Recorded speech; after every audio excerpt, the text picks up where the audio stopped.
Hello, everyone. My name is Mary. My story is sad and at the same time, very touching. I've been holding these feelings for a long time, and finally, I think it's time to tell you, to share what I've been through. I hope for your understanding and support with likes.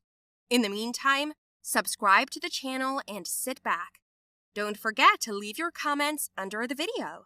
I was born 17 years ago. In my family, everything was initially not easy. My father and mother, as long as I remember, always quarreled with each other. I often witnessed their quarrels, fights, and every time my father came home from work, my mother became hysterical. Every morning, we would wake up with her, and my mother would cry because we didn't really have anything to eat. My mother tried to look for a job, but because she was still young, she couldn't get one. My mother always said that she and my father used to love each other, but then everything changed after I was born. They tried to live together, my father worked, however, earned little, and money was always not enough. It was exhausting. My parents were nervous. There was often mayhem at home because of my scattered toys. My father, coming home from work, swore at my mother for the mess, and she at him for the fact that they had nothing to eat. So we lived for the first 6 to 7 years. Then my father started drinking. He drank every day, and the swearing got even worse. Mom yelled at him for drinking the last of his money. I already had to be sent to school, and my documents were not in order, so I stayed at home. Relatives have long since severed all ties with us, calling the family dysfunctional. Then my mother broke all the dishes at home out of anger. Dad came back drunk and fell on the floor. He fell right on the shards and scratched himself. He bled. Then the neighbors came and saw the whole scene. I was standing in the corner, dirty, hungry, and cold. It was already winter, and the house had no heating for non-payment. From such a shock, the neighbors called some people, and I was taken to an orphanage. I kept thinking that if I hadn't been born, nothing like this would have happened. Since then, I have not seen my parents. They did not come to me, did not visit, did not try to pick me up, and the years spent in boarding school were terrible. At first, every night and day I called my mother. I wanted her to pick me up, but she was not there. The guys who lived there with me were very rude. I was often insulted. Things were taken away. Food, I still went hungry, and in addition, I was hung up on all sorts of joints that I did not do. For example, stealing bread or sugar. I was part of the punished part, but I was afraid to tell anyone about it. Over the years, the hope of seeing Mom and Dad faded. I realized they weren't coming and stopped waiting. And then I was told that people were coming for me. They want to be my new parents. At that moment, I was filled with hope that my life would finally change. I was so happy that I took my things with me. It was a shirt and pants and everything, and ran out into the corridor. There were 2 people waiting for me. It was a woman and a man. They looked nice and kind. I ran to them, and my aunt hugged me tightly. She said that now I will have a new life, like I wanted. They took me, and we came to a new home. It was a small but cozy house with a beautiful dog Bella and a lot of beautiful dishes. I was given a children's room. Can you imagine? For the first time in my life, I had my own room. It was gorgeous. There was a large bed, a wardrobe, and a table. I wanted to be there day and night. In the closet, I found a lot of clothes for girls and boys.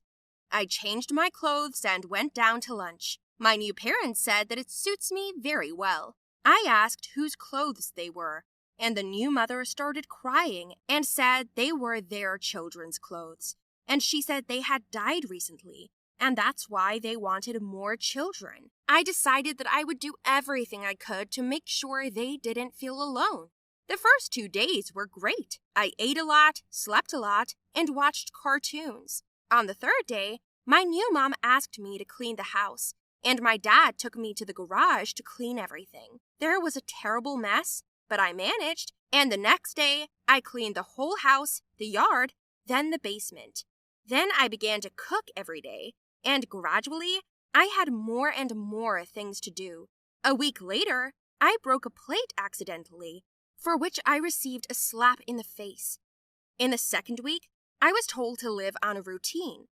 Wake up at 5:30 a.m., hang up until I finish all the things. Gradually, their attitude worsened. I was exhausted and tired again. I wasn't allowed anywhere out of the house, just to clean the garage. I spent all day doing things and couldn't believe they were such hypocritical people. Life was a nightmare again.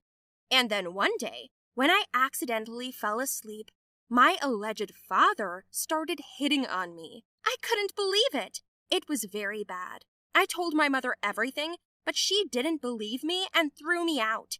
It wasn't until a few months later, when I had a stomachache, that I found out I was pregnant.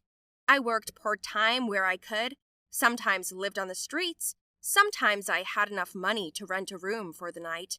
At one of my jobs, I met a girl named Greta, who was the only person who treated me well. It was she who sheltered me at home, and we began to live together. Soon, I gave birth to a daughter. I named her Alice, but I had no feelings for her other than hatred. I didn't know how to react to it. When I was released from the hospital, I didn't understand how to treat her, what she needed, why she was yelling, and I didn't want to understand at all. I was disgusted by everything from her gaze to her burp. I didn't want to take care of her, and when she screamed at night, I just slept on. I hated my daughter, and only then realized that I treat her the same way as my parents used to treat me. Maybe it's just that people like us can't love our children. Greta helped me with it more than once, even though she provided for us. She was completely different, not like me. She took care of us, although I don't know how we deserved it. When Alice got sick, she was the one who ran to the hospital and looked for doctors. And when I was sick, again, she took care of us. I was grateful to her. When my daughter grew up, she called us Mama Greta and Mama Mary. My daughter is already 8 years old, but our relationship has not warmed. She was closer to my friend than to me, but it didn't bother me. I even thought at some point, maybe it's for the best. After all, the love for my daughter did not wake up for so many years. That's what I said and thought until something happened. A year later, I had an accident, and I was happy to die. The doctor said I needed a donor to save my life because I had a rare blood type, exactly the same as my daughter's. As Greta later told me, Alice heard the doctors talking, volunteered to help me, and said that she wanted to save her mother and become my donor. I was in shock. But how? We don't love each other, do we? Not in the way you think, apparently. She spent all these days sleeping on a chair in your room, reading books to you every day, talking and holding your hand while you were unconscious. Greta told me. These words shocked me and put me in a stupor. I started to cry. That was the first thing I heard when I came to my senses, and it was the last thing I was prepared for. After the conversation, I called my daughter to me and thanked her.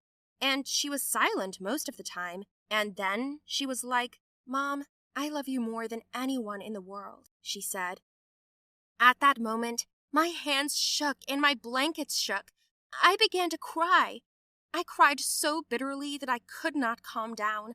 I could not even breathe normally and say something in response to these words.